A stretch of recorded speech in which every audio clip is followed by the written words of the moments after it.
Troops recover corpses of missing herders in Kaduna, cattle with gunshot wounds.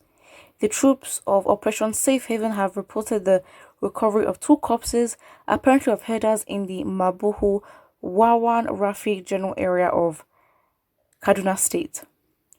Samuel Arowan, Commissioner for Internal Security and Home Affairs, disclosed this in a statement on Wednesday.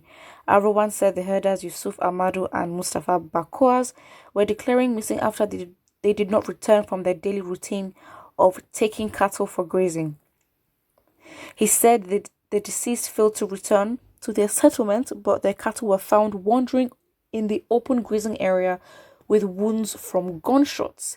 The statement read, Governor Nasir El-Rufai noted the report with sadness and sent condolences to the families of the herders and offered prayers for the repose of their souls. He tasked security agencies to ensure thorough investigations into their death while an investigation into the incident is in progress. Wow, okay.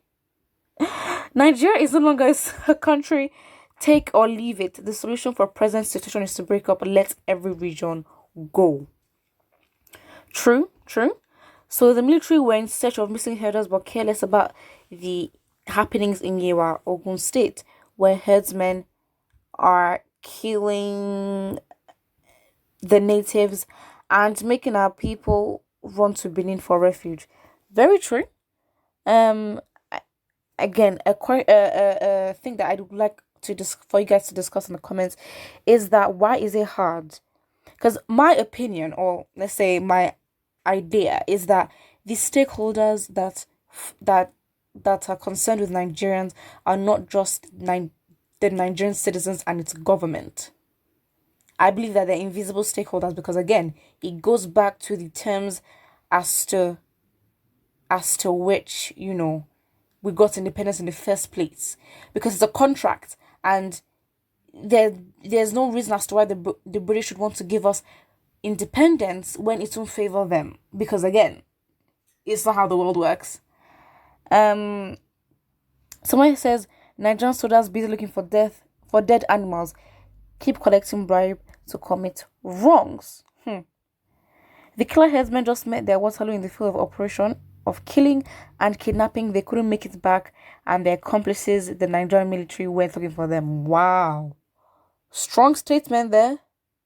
Another comment here says that so Nigerian soldiers can go all out searching for missing herdsmen, but never bother to look for farmers and other citizens who were slaughtered by the herders. Again, very true, because again, we haven't even heard, because Nas El-Rufai person, he's not out here trying to say that, is deploying people for investigation and all that, and it's, I don't know, but it's very, very sad. It is so sad. It really does show who the government is favoring. Someone here says, how about those the herders have killed that were not even dignified with their own names? Just numbers. Herdsmen killed 13 people today. Of course. Very, very true. Very, very true. The seriousness with which El-Rufai mourns herders is different. R.I.P. to the herdsman or herdsmen. Of course, it's not a good thing that they're gonna die, but in terms of the proactivity, because sometimes, it's just like, okay, fine, you're meant to be, but then again, each governor of a state has the power to deploy whatever, so it doesn't necessarily have to come from above. So again, maybe it is the government in each state that's not doing enough, because again, if Nasir El-Rufai within the state says what is what, that what is going to be the what, and so it is what it is. Someone here says, welcome to Cow Republic, where cows are more valuable than human beings. This is evil of a high degree. We were created not only to live, but also to love and respect lives. I don't know why this particular story hurts me more than what Boko Haram is doing to our brothers in other parts of the north. You can't really, I guess people are different and they react to different things. With Boko Haram, I genuinely think that we're just so used to it and nothing has happened that we've just become desensitized for like 2 minutes. We're like, oh yeah, we go back to our normal lives, especially in the south. And so it's not I think the government has also helped to make it desensitized because they're not able to fight it. They don't talk about it. They distract us with other issues, and we are also going through our daily issues of just being Nigeria alone in terms of the inefficiency in infrastructure when it comes to businesses, the powering of the society, making everything go round. It's just hard enough to live like that, and you have got to prioritize yourself and your needs first. So again, I don't even want to start sort of criticizing the south as to why they're not caring enough as they should. But again, if you really want to save yourself, I believe that the northern part of the country, they need to step up, because Nigeria will never ever change if the northern people, the other part of the country, just comply. I believe that there's power in numbers, there's power in unity together. And you really think, just imagine that the northern part of the country, there are big riots going on there, and they don't even care for anything. They're ready to rebel because, again, the life that they're living, it didn't make sense. So it's like, imagine if they did that. You think the south will not be pumped up to join them? You can really only help yourself. And in the way you help yourself, you can motivate others to come and help you because they see how serious you are. So it's easier for people to help you and come to your aid when you're serious about freeing yourself.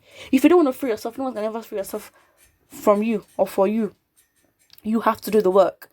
And it's a lot of, mentality shift that has to go on there. Not that the south does not need that as well. We all need that, but it's so sad. Someone says, which means we are fighting internal battle with ourselves. The north killing north, that shows how illiterate that they are. It's sellouts, man, sellouts. Your people do certain things to you. Your people in government go. It's just so sad. Sellouts are everywhere. It's the reality of everything that's going on. And yeah, honestly, even if you are bribed to do certain things, I believe that you might have less sympathy for other people, other tribes, but your own. You're being paid to commit. It's sad. Someone here says the storyline is that farmers killed them. Lori Raw, story built on lies. They should even come with that. Absolutely not. They should not even come with that. Someone else says, since herders are killed, we can't. Since herders are killed, we can't. They just remain in their local area for grazing or get a ranch. I don't understand why they can't have a ranch. I really don't. Because it's like, if you have a ranch, I don't know, vegetation, I believe there has to be ways to make things work. It just can't be that, this can't work, so we have to do this only. No. It's sad, but it is what it is. It's the country we live in. Put what you think about it in the comment section below. Do you feel bad for the herders? How do you react to Ç⁰Ŕþs being very proactive in this case? Do not forget to also like and subscribe.